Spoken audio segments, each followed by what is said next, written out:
Salamat po. Ito na po yung panahon na talagang hinihintay natin. Kaya pumunta na po kayo rito sa Batasan. Dahil kung hindi magyayari ngayon, kailan pa? Hindi ba? At huwag na tayong umasa.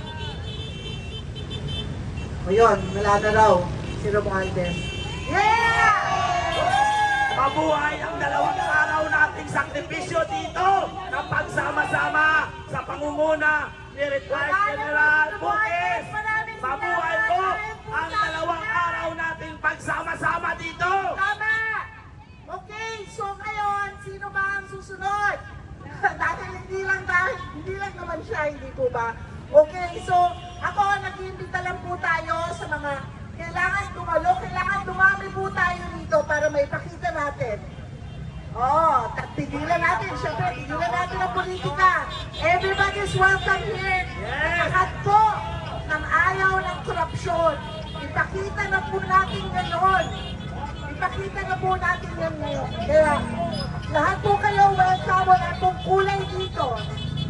Kaya, yan, isang paralo na po natin na mawala si Romualdez. So,